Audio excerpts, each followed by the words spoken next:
വീട്ടിലേക്ക് ചെല്ലേ. നീ ഒന്നും പറയണ്ട, അമ്മ പറയുന്ന അനുസരിക്ക്. ദേ, ഇന്ന് പൂജയിൽ നടന്ന പ്രശ്നങ്ങളൊക്കെ നമ്മൾ കണ്ടതല്ലേ. അതിനൊരു പരിഹാരമാവാതെ നിങ്ങൾ ഒന്നിച്ചു കഴിയുന്നത് ശരിയല്ല. മോഞ്ചല്ലേ, ജയേട്ടനെങ്കിലും ഒന്ന് പറ ഇവനോട്. ആദ്യമോൻ വീട്ടിലേക്ക് ചെല്ല. ദുർഗേച്ചി എങ്ങാനും കണ്ടാൽ അത് മതി അടുത്ത പ്രശ്നത്തിന്. മോൻ ചെല്ല. ചെല്ല മോനെ.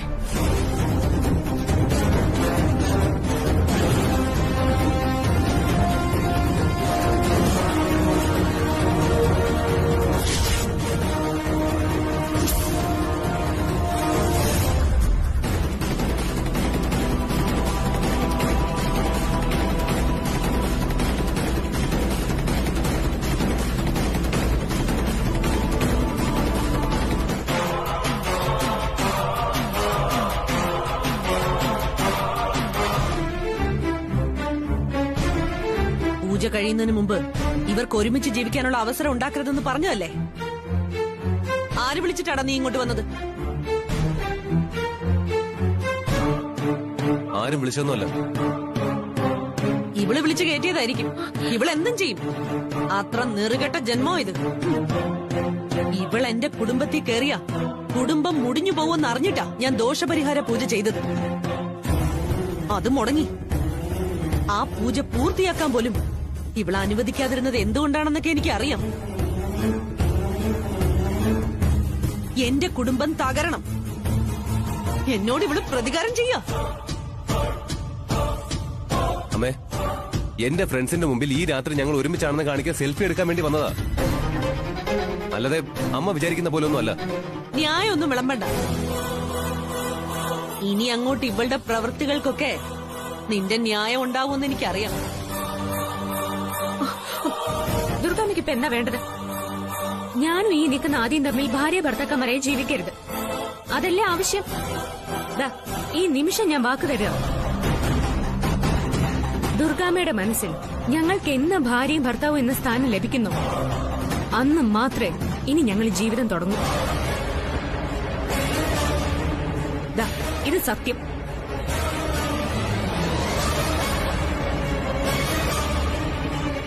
വെറും വാക്കല്ല, എന്റെ സത്യം. ദുർഗാമ്മയുടെ സമ്മതം ഞാൻ നേടും. അതിനെ ഞാൻ മരിക്കണം. ഇല്ല ദുർഗാമ്മ. എടാ, നിന്റെ അമ്മ തുളസി അംഗീകരിക്കുന്ന കാലമൊന്നും ഉണ്ടാവാൻ പോകുന്നില്ല. ഭാഗ്യം കൊണ്ടാ നിങ്ങളുടെ കല്യാണം നടന്നു തന്നെ. ഇനിയും നിങ്ങൾ ഒരുമിച്ച് ജീവിക്കുന്നില്ലെന്ന് നിങ്ങൾ തന്നെ തീരുമാനിച്ച പിന്നെ കാര്യങ്ങളൊക്കെ എങ്ങനെയാണ് ശരിയാ? ഞാനല്ലല്ലോ, തുളസിയല്ലേ ഇങ്ങനെ ഒരു തീരുമാനം എടുത്തത്. എടാ, നിനക്ക് തുളസി എന്ന് പറഞ്ഞ് മനസ്സിലാക്കി കൂടെ? എടാ, നിങ്ങൾക്ക് തുളസി അറിയുന്നതല്ലേ? അവളൊരു തീരുമാനം എടുത്ത പിന്നെ അതിൽ നിന്ന് പിന്മാറില്ല. എടാ, ശരിക്കും പറഞ്ഞല്ലേ നിന്റെ അമ്മയുടെ അതേ സ്വഭാവ തുളസിക്ക് അല്ലേ? നിന്റെ സ്ഥാനത്തെ ദുർഗാന്റിക്ക് ജനിക്കേണ്ടത് തുളസിയായിരുന്നു.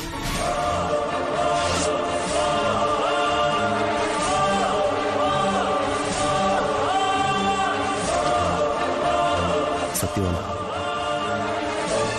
തുളസിയുടെ അമ്മ ദുർഗാമ്മയാ. ദുർഗാമ്മയുടെ ദേഷ്യവും പിടിവാശിയും തുളസിക്കുമുണ്ട്. എടാ, നീ എന്താടാ ഈ ആലോചിക്കുന്നത്? ഇതുവരെ സംഭവിച്ചതെല്ലാം നിനക്കും തുളസിക്കും അനുകൂലമാണ്. പിടിവാശി കളഞ്ഞ് നിങ്ങൾ ഒരുമിച്ച് ജീവിക്കാൻ നോക്കടാ. എടാ, വിവാഹിതരായ രണ്ടുപേർക്ക് ഒരുമിച്ച് ജീവിക്കാനുള്ള അവകാശമുണ്ട്. അതിവിടെ ആരും തടയാനൊന്നും പോകുന്നില്ല. എടാ, ഇത് അവകാശത്തിന്റെ പ്രശ്നമല്ലടാ. ഇവിടെ പ്രശ്നം സ്നേഹ. എടാ, എന്റെ അമ്മ എന്നെ ഒത്തിരി സ്നേഹിക്കുന്നു. ആ സ്നേഹം ഞാൻ നിഷേധിച്ച എടാ അത് വലിയ കുഴപ്പമുണ്ടാക്കുക. എടാ, നിങ്ങൾക്ക് ആർക്കും അറിയാത്ത, പുറത്തു പറയാൻ കഴിയാത്ത വേറെ ചില പ്രശ്നങ്ങളുണ്ട്. വേറെ എന്ത് പ്രശ്നമാടാ? എടാ, അതൊന്നും ഇപ്പൊ പറയാൻ പറ്റില്ല. തുളസി പോലും അറിയാത്ത ചില കാര്യങ്ങളുണ്ട്.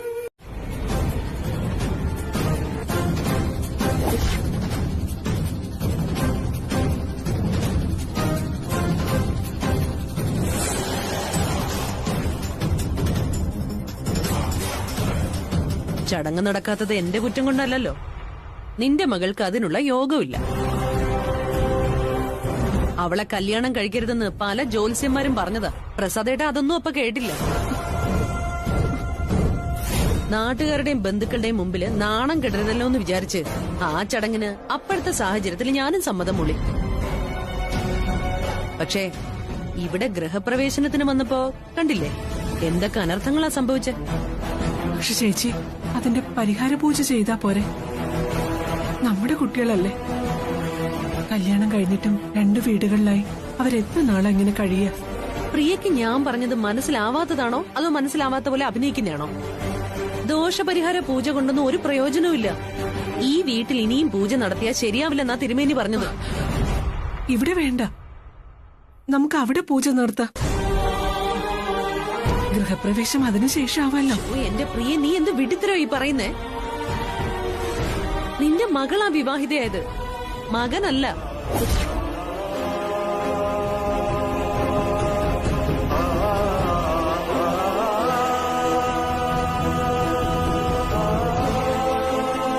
ആൺകുട്ടിയുടെ അമ്മയാ ഇത്തരം കാര്യങ്ങളിൽ തീരുമാനമെടുക്കേണ്ടത്.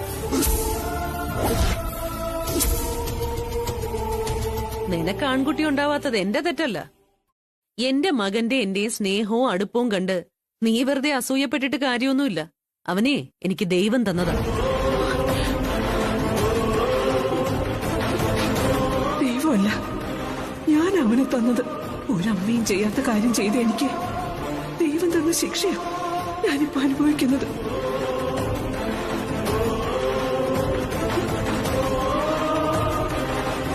നീ എന്താ ആലോചിക്കുന്നത്?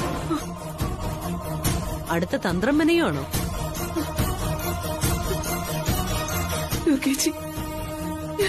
ദുർഗേച്ചിയുടെ കാല് പിടിച്ച് അപേക്ഷിക്കാം. കഴുത്തിൽ താലി കെട്ടി എന്റെ മോളെ ഗൃഹപ്രവേശത്തിന് അനുവദിക്കാതെ പുറത്ത് നിർത്തരുത്.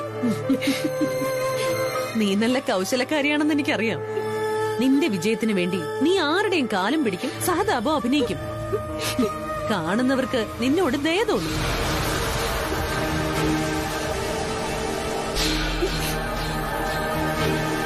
പക്ഷേ ഈ ദുർഗയ്ക്ക് നിന്നെ നന്നായിട്ട് അറിയാവുന്നതുകൊണ്ട് ഇതൊന്നും എന്റെ മുമ്പിൽ വില പോവില്ല.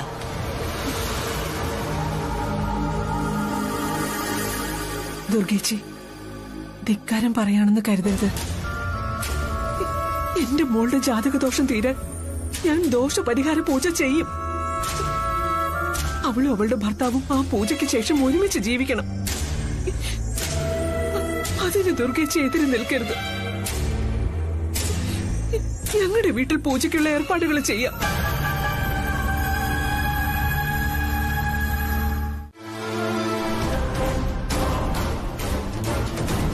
എല്ലാവരും കൂടി ചേർന്ന് എന്നെ തനിച്ചാക്കുകയല്ലേ? അയക്കൂ. പക്ഷേ അങ്ങനെ നിങ്ങൾ ഒത്തുചേർന്ന് എന്നെ ഒറ്റപ്പെടുത്തിയ ആർക്കും വേണ്ടാത്തൊരു പാഴ്ജന്മം പോലെ ഞാൻ ഒറ്റപ്പെട്ടു പോയാ പിന്നെ ഞാൻ ജീവിച്ചിരിക്കില്ല.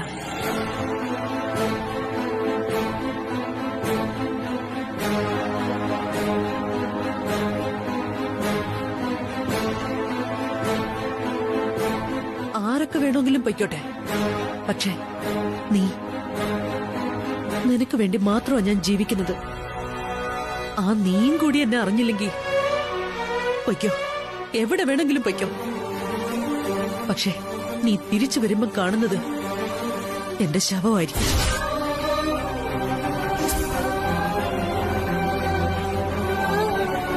നീ എന്താ മിഴിച്ചു നിൽക്കുന്നത്? പോന്നില്ലേ? പൊയ്ക്കോ. പോയി പൂജയിലോ കർമ്മത്തിലോ എന്തിനു വേണമെങ്കിലും പങ്കെടുത്തോ.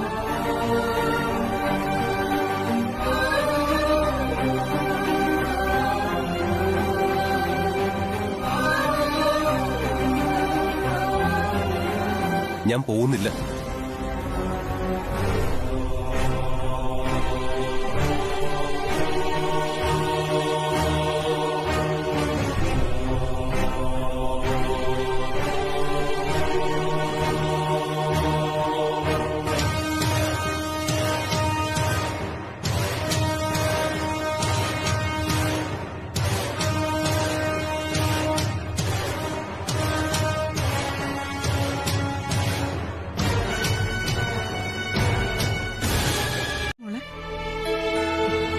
ആദ്യം വരില്ലമ്മേ. വരില്ലെന്നോ? ദുർഗാമ്മ സമ്മതിക്കുന്നില്ല. അവനെ ഭീഷണിപ്പെടുത്തി വീട്ടിനകത്ത് ഇരുത്തിയിരിക്കുക.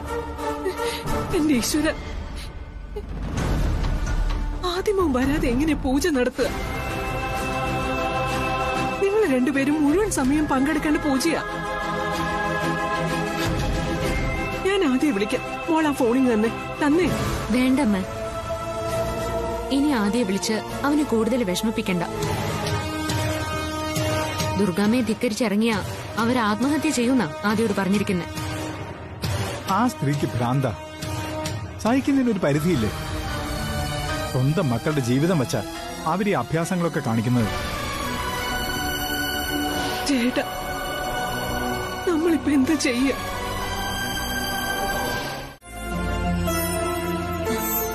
ആദ്യേട്ടാ, ജ്യൂസ്. നിന്നോടാരും എനിക്ക് ജ്യൂസ് കൊണ്ടുവരാൻ പറഞ്ഞ കൂടുതൽ സ്നേഹപ്രകടനമൊന്നും വേണ്ടെന്ന് പറഞ്ഞിട്ടുള്ളതല്ലേ? ആദ്യേട്ടന് എന്തിനാ എപ്പോഴും ഇങ്ങനെ സങ്കടപ്പെട്ടിരിക്കുന്നേ?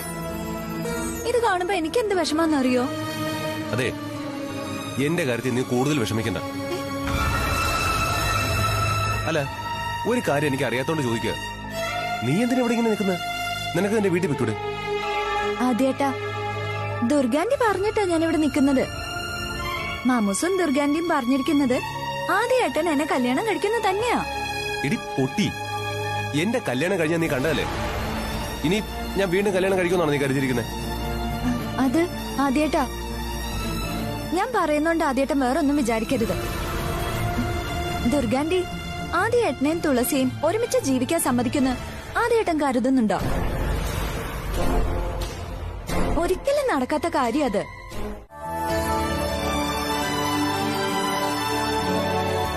ഒരു കാപ്പി എടുത്തേക്ക്. ചിലർക്കൊരു തോന്നലുണ്ട്, ഈ ദുർഗയെ അങ്ങ് പേടിപ്പിക്കാമെന്നും തോൽപ്പിച്ചു കളയാമെന്നും. ദുർഗ എവിടെയെങ്കിലും തോറ്റിട്ടുണ്ടെങ്കിൽ അത് സ്വയം പിന്മാറിക്കൊടുത്തതാ, അല്ലാതെ ആരുടെയും ഭയപ്പെടുത്തല് തോൽവി സമ്മതിച്ചൊന്നുമല്ല. എന്താടോ ഇപ്പൊ പുതിയ പ്രശ്നം? പ്രശ്നം പുതിയതല്ലല്ലോ, പഴയത് തന്നെയല്ലേ. ഈ വീട്ടിൽ വെച്ച് നടത്തേണ്ട ഗൃഹപ്രവേശന ചടങ്ങും അതിന്റെ ദോഷപരിഹാര പൂജയും പ്രിയയ്ക്കും അവളുടെ മകൾക്കും അവരുടെ വീട്ടിൽ വെച്ച് നടത്തണം. ഗൃഹപ്രവേശന ചടങ്ങും അവിടെ നടത്തണമെന്ന്. അപ്പോ എന്റെ മകൻ അവളുടെ മകനാണെന്നാണോ അവൾ ഉദ്ദേശിക്കുന്നത്?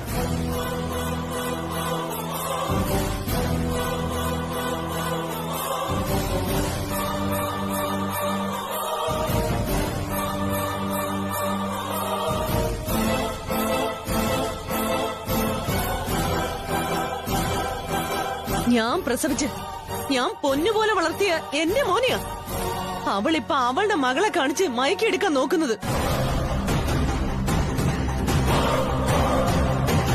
എടോ, ആരും ഇവിടെ ഒന്നും ചെയ്യുന്നില്ല. ആദിയും തുളസിയും ഭാര്യ ഭർത്താക്കന്മാരാണ്. ഒരു താലി കഴുത്തി കെട്ടിയത് കൊണ്ട് മാത്രം ഭാര്യയും ഭർത്താവും ആവില്ല.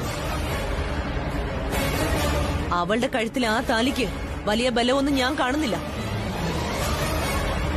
ഒന്നാമർത്തി വലിച്ച പൊട്ടി അടർന്ന് വീഴാവുന്നതേയുള്ളൂ. ദുർഗ,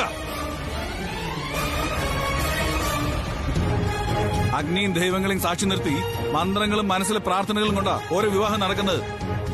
അതിന്റെ പവിത്രതകളൊന്നും വരില്ല ലോകത്ത് മറ്റൊന്നിനും.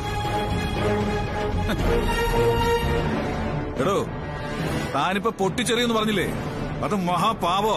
പിന്നെ നിങ്ങൾ ഈ പറയുന്ന പവിത്രത കൊണ്ടല്ലേ ലോകത്ത് ഡിവോഴ്സുകൾ നടക്കുന്നത്?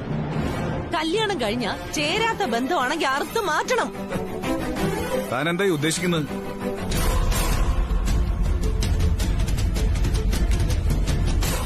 ഏതൊരു മനുഷ്യനും സമനില തെറ്റുന്നൊരു മുഹൂർത്തമുണ്ട്. അതായിരുന്നു എനിക്കത്.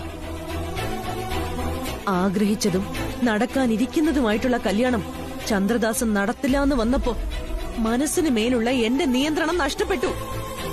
ആ ഒരു ഒറ്റ നിമിഷത്തെ വാശിയിലായിരുന്നു എന്റെ മോന്റെ കല്യാണം നടത്തണമെന്നുള്ളത്. അങ്ങനെയാ നിങ്ങളുടെ മരുമകളുടെ കഴുത്തില് നമ്മുടെ മോൻ ആ മഞ്ഞ ചരട് കെട്ടിയത്. എന്റെ പൊന്നു ദുർഗ, ആ മഞ്ഞ ചരട് ദിവ്യോ.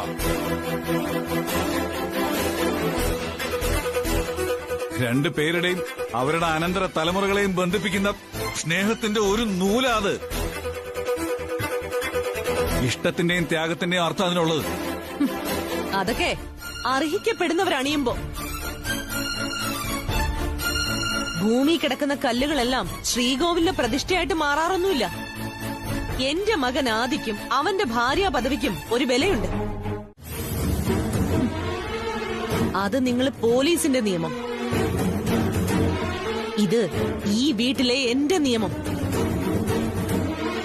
ഞാൻ പറയുന്നതും ആഗ്രഹിക്കുന്നതും മാത്രമേ ഇവിടെ നടക്കൂ.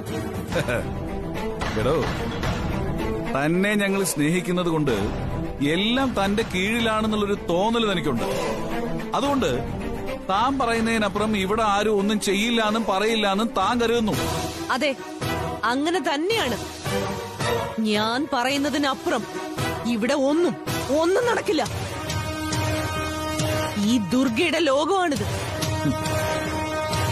ഇങ്ങനെ സ്വയം വിഡ്ഢിയാവരുത് ദുർഗ. എടോ, ആദി തുളസിയുടെ ഭർത്താവാണ്. അവൻ അവൾക്കൊപ്പം ഇറങ്ങിപ്പോയാലേ നമുക്കാർക്കും അവനെ തടയാനാവില്ല. ഇറങ്ങിപ്പോവാനോ? ആദിയോ? എന്റെ മോൻ അതൊരിക്കലും നടക്കും. പ്രശ്നം എന്താണെന്നറിയില്ല. മോളെ, പ്രസാദ് മാമന്റെ വീട്ടില് ചാനലുകാര് വന്നിരിക്കുന്നു. എന്തോ കുഴപ്പമുണ്ട്. ചേട്ടാ, നമുക്കൊന്നും അങ്ങോട്ട് പോവാം. എന്തിനാ ചാനലുകാരൊക്കെ അവിടെ വന്നിരിക്കുന്നതെന്ന് അറിയാലോ. എന്തോ സീരിയസ് ഇഷ്യൂ ആണെന്ന് അറിയാൻ കഴിഞ്ഞത്. എന്തായാലും നമുക്ക് അങ്ങോട്ട് ചെല്ലാം. ഒരാപത്ത് വരുമ്പോ ദേഷ്യവും പിണക്കമൊന്നും കാണിക്കുന്നത് ശരിയല്ല. സാധാരണക്കാരുടെ വീടായിരുന്നെങ്കിൽ ഈ പറയുന്നൊക്കെ ശരിയാ. ഒരു അപകടം വരുമ്പോ നമ്മൾ അയൽപ്പക്കക്കാര് ചെല്ലണം. പക്ഷെ ഇവിടെ അതാണോ സ്ഥിതി? നമ്മളിപ്പോ അങ്ങോട്ട് പോയാ ദുർഗാമ്മ നമ്മളെ അവിടുന്ന് ചവിട്ടി പുറത്താക്കും. ഇതിനു മുമ്പ് നമ്മളിത് അനുഭവിച്ചിട്ടുള്ളതല്ലേ. അതൊക്കെ ശരിയായിരിക്കാം. പക്ഷെ ഇപ്പൊ അങ്ങനെയല്ലല്ലോ തുളസി. ചേട്ടാ,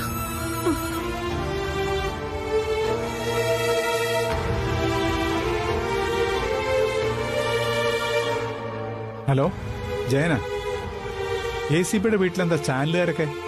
എന്തെങ്കിലും പ്രശ്നമുണ്ടോ? അറിയില്ലല്ലേ? ഒന്ന് അന്വേഷിക്കണേ. എന്തെങ്കിലും വിവരം കിട്ടിയാൽ ഒന്ന് വിളിച്ച് പറയണം.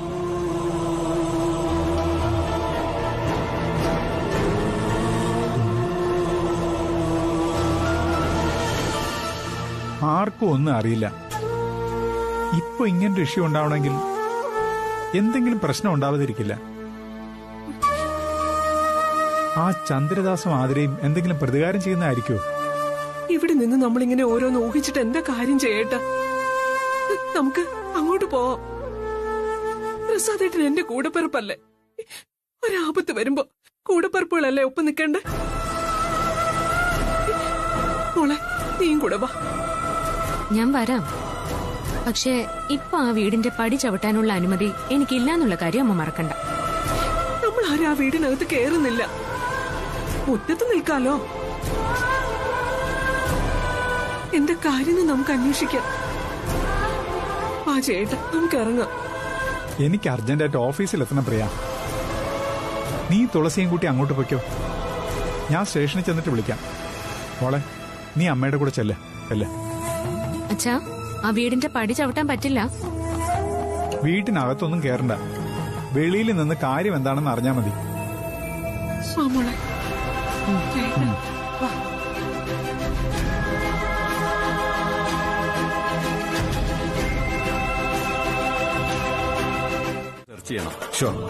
ചെയ്യാം. പക്ഷേ അതിനു മുമ്പ് എന്തിന്റെ പേരിലാണ് ഈ റെയ്ഡ് എന്നൊന്ന് അറിഞ്ഞാൽ കൊള്ളാം. അനധികൃതമായി നിങ്ങൾ സ്വത്ത് സമ്പാദിച്ചതായി സംശയിക്കുന്നു. കഴിഞ്ഞ ആഴ്ചകളിൽ നിങ്ങൾ നിങ്ങളുടെ മകന്റെ വിവാഹം നഗരത്തിലെ ഒരു ഓഡിറ്റോറിയത്തിൽ വെച്ച് ഒരാഴ്ചക്കാലം നീണ്ടു നിൽക്കുന്ന ആഘോഷങ്ങളോടെ നടത്തിയതിന്റെ തെളിവുകൾ ഞങ്ങൾക്ക് കിട്ടിയിട്ടുണ്ട്. അതിന്റെ സാമ്പത്തിക സ്രോതസ് എവിടെ നിന്നാണെന്ന് ഞങ്ങൾക്ക് അറിയണം. ഞാൻ കൃത്യമായി IT റിട്ടേൺ ഫയൽ ചെയ്യുന്ന ഒരാളാണ്. അവിടെയാണ് മിസ്റ്റേക്ക്. നിങ്ങളുടെ സാലറിയും ഇപ്പോ ഈ കല്യാണത്തിന് ചിലവാക്കിയ വലിയ എമൗണ്ടും ടാലി ആകുന്നില്ല. എവിടുന്നാ പണം?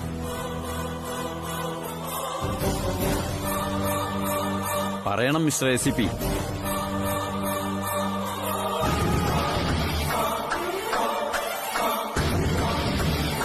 സർ, ഞങ്ങള് കുടുംബപരമായി തന്നെ ഫിനാൻഷ്യലി സൗണ്ടാണ്. ആ ക്യാഷാണ് മാരേജ് ഫംഗ്ഷന് വേണ്ടി ഉപയോഗിച്ചത്. എന്ത് തരത്തിലുള്ള പണമാ അത്? കൃഷിയിൽ നിന്നുള്ളതാണോ അതോ ബിസിനസ്സിൽ നിന്നാണോ?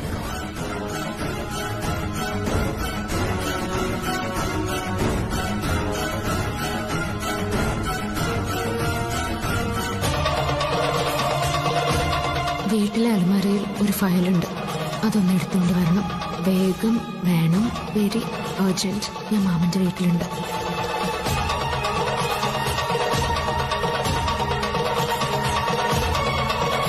ഞങ്ങൾക്ക് വേണ്ടത് പണത്തിന്റെ സ്രോതസ്സ.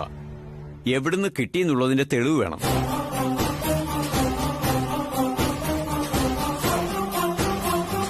കൃത്യമായ തെളിവുകൾ നൽകിയാൽ റെയ്ഡ് ഒഴിവാക്കാൻ പറ്റും. തെളിവുകളെന്ന് പറഞ്ഞ ഞങ്ങള് അങ്ങനെയൊന്നും സൂക്ഷിച്ചിട്ടില്ല.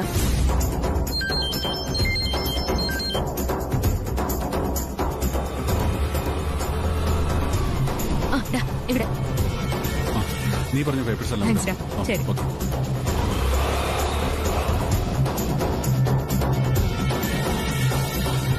Excuse me sir. യെസ്.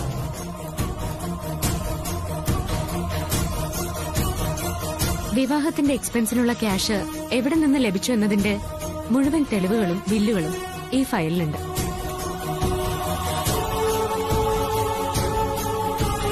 നിങ്ങൾ ഈ വീട്ടിലെ ആരാണ്?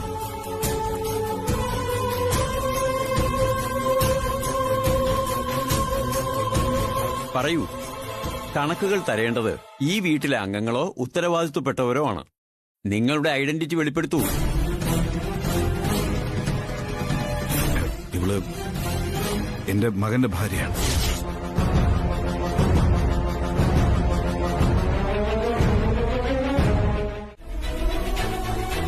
കാണിച്ചു തരാം സർ.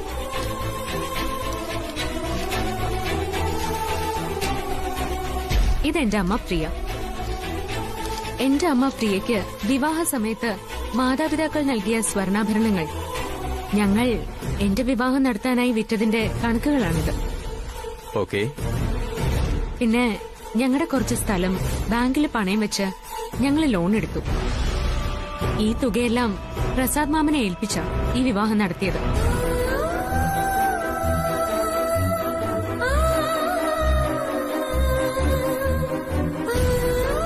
മാത്രമല്ല എന്റെ അച്ഛന്റെയും പ്രസാദ് മാമന്റെയും PF ൽ നിന്ന് ലോണും എടുത്തിട്ടുണ്ട്.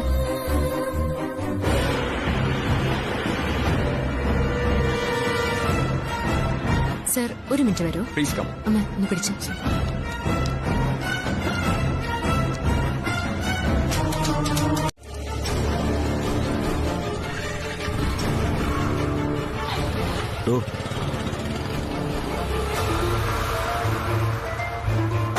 ഒരാളെ നമുക്ക് വെറുക്കാം, ആക്ഷേപിക്കാം.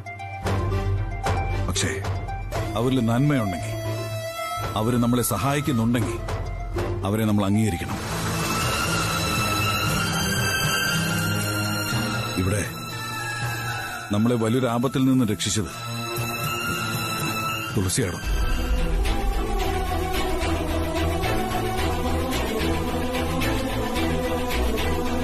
തന്നിൽ നിന്നൊരു നല്ല വാക്ക് ഇവൾ പ്രതീക്ഷിക്കുന്നുണ്ട്.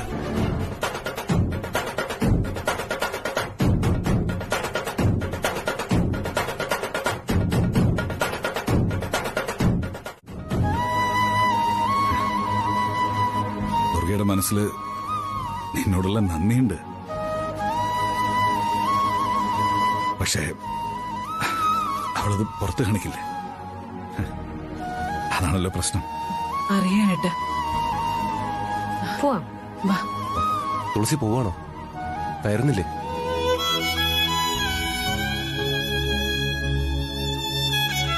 അമ്മയെ കൊണ്ട് നിലവിളക്ക് എടുപ്പിച്ചോണ്ട് വരാൻ പറ്റുമോ?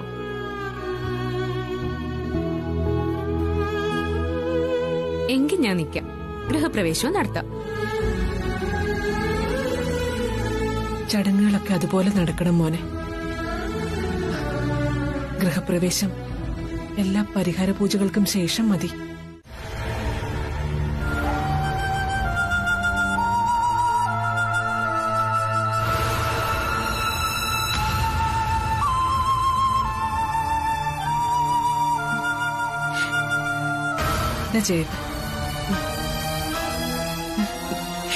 അതെ, ഞാനങ്ങ് അന്തം വിട്ട് നിന്നുപോയി ചേട്ടാ.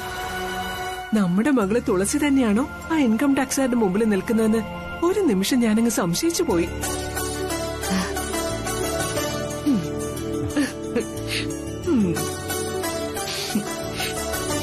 അത്രയ്ക്ക് ബുദ്ധിപരമായിട്ടല്ലേ ഇവളവരെ കാര്യങ്ങൾ പറഞ്ഞ് ബോധ്യപ്പെടുത്തിയത്. ആ ഇൻകം ടാക്സുകാർക്ക് ഒരു മറുപടിയും പറയാനുണ്ടായില്ല. ഇവിടുത്തെ പൂജകളൊക്കെ കഴിഞ്ഞിട്ട് ഗൃഹപ്രവേശന ചടങ്ങ് നടക്കാതെ വധുവിന്റെ വീട്ടിലോട്ട് പോകാൻ പറ്റില്ല. അതാണ് നിയമം, അതാണ് ആചാരം.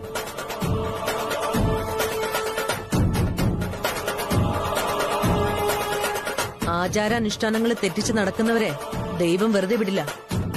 എന്റെ മകന്റെ മേൽ ദൈവകോപം വന്ന് പതിക്കാൻ ഞാൻ അവസരം ഉണ്ടാക്കില്ല. കേറിപ്പോടാ.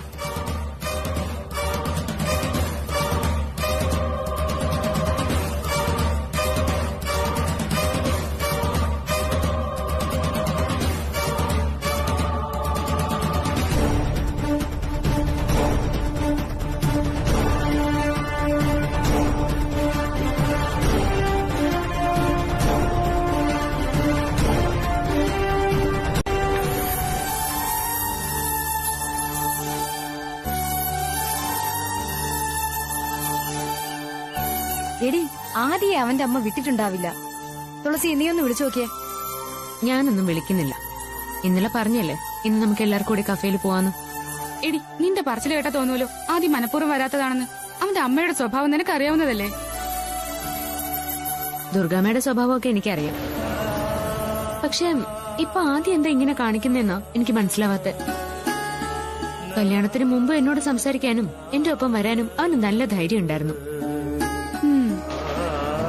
ഇതാണ് മോളെ മദർ ഇൻ ലോ സിൻഡ്രോം. നിന്റെ അമ്മായിയമ്മ, അതായത് ദുർഗാമ്മ, ആദിയുടെ മുന്നില് നല്ല സെന്റി പ്ലാൻ ആയിരിക്കും പ്ലേ ചെയ്യുന്നത്. സെന്റി പ്ലാനോ? ആ, കല്യാണം കഴിയുന്ന എല്ലാ ആൺമക്കളുടെയും മുന്നില് അമ്മമാര് നടത്തുന്ന ഒരു നാടകം അത്. നിനക്കിപ്പോ ഭാര്യയെ കിട്ടി, എനിക്ക് നിന്റെ ജീവിതത്തിൽ ഒരു സ്ഥാനവും ഉണ്ടാകില്ല എന്നൊക്കെ പറഞ്ഞ് നല്ല സെന്റിമെന്റ്സ് ഡയലോഗ് അങ്ങ് കാച്ചും.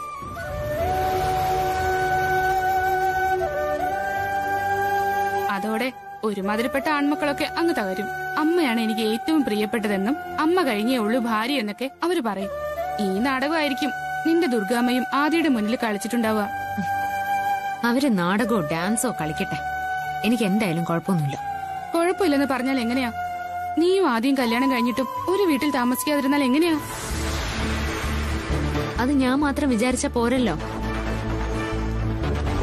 തുളസി, നിന്റെ പിടിവാശി ഇക്കാര്യത്തിലുണ്ട്. ദുർഗ ആന്റി അംഗീകരിക്കുന്ന ഒരു ദിവസമേ ജീവിതം തുടങ്ങുമെന്നൊക്കെ നീ എന്തിനാ പറഞ്ഞത്? ഞാനിത് വെറുതെ പറഞ്ഞൊന്നുമല്ല.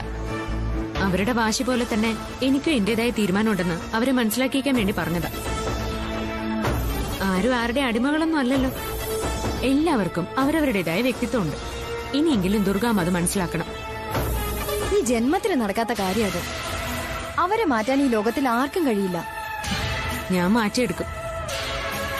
അതെന്റെ ഒരു വാശിയാ. അവർക്ക് എന്നോടുള്ള ദേഷ്യം ഞാൻ തന്നെ ഇല്ലാതാക്കും. തുളസി, നീ നടക്കുന്ന കാര്യം വലുതും പറയും. ഇല്ലാത്ത പാമ്പിനെ ഇരുട്ട് മുറിയിൽ തിരയുന്നത് പോലെ ഓരോന്ന് ചിന്തിച്ചും പ്രവർത്തിച്ചും നിങ്ങളുടെ ജീവിതം കളയരുതെന്നേ ഞങ്ങൾക്ക് പറയാനുള്ളൂ.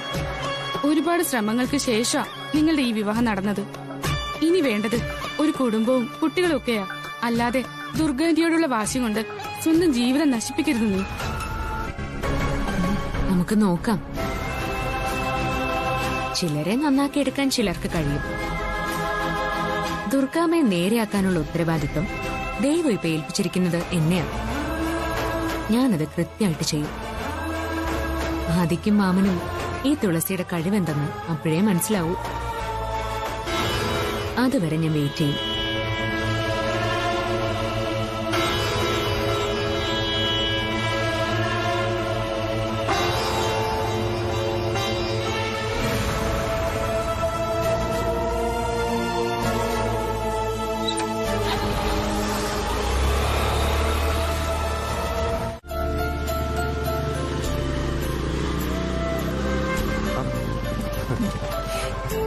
അമ്മേ. മോനെ, അല്ല, ഇതെന്ത് ബൈക്കിൽ തന്നെ ഇരിക്കുന്നത്? ഭാര്യ വീടിന്റെ വാതിക്ക് വരെ വന്നിട്ട് ഇറങ്ങാതെ മുങ്ങാന്ന് വിചാരിക്കുക. വാ വാ വാ, ഇറങ്ങ. വാടാ. വരാമേ, അമ്മ കയറിക്കോ. വാ.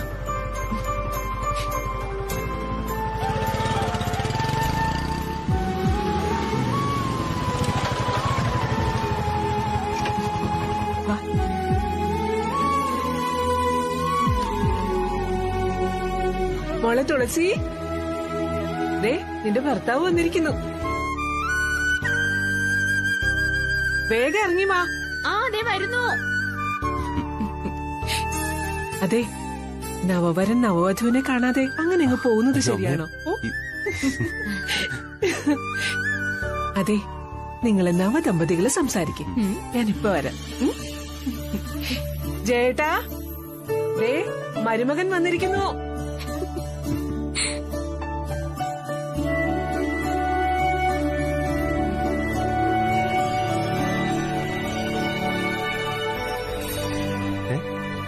ഇതെന്താ കാന്താരി പെട്ടെന്ന് ഒറ്റ മന്ദാരം പോലെ ഒതുങ്ങി നിൽക്കുന്നത്?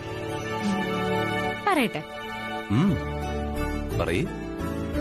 അത് ഇപ്പൊ നമ്മള് പഴയ ആദ്യത്തിനും തുളസിയും ഒന്നും അല്ലല്ലോ. പിന്നെ ഇപ്പൊ ആദ്യം എന്റെ ഭർത്താവല്ലേ, അതുകൊണ്ടൊന്നും ഒതുങ്ങിയതാ. ഓ, ഭാര്യ എന്ന് വെച്ചാ സഹധർമ്മിണിയാണെന്ന് അച്ഛൻ എപ്പോഴും പറയുന്നത്. അതിന്റെ അർത്ഥേ അച്ഛൻ അമ്മയോട് പറയുന്ന കേട്ട് ഞാൻ അന്തം വിട്ട് നിന്നിട്ടുണ്ട്. വെൽക്കം മിസ്റ്റർ മരുമകൻ.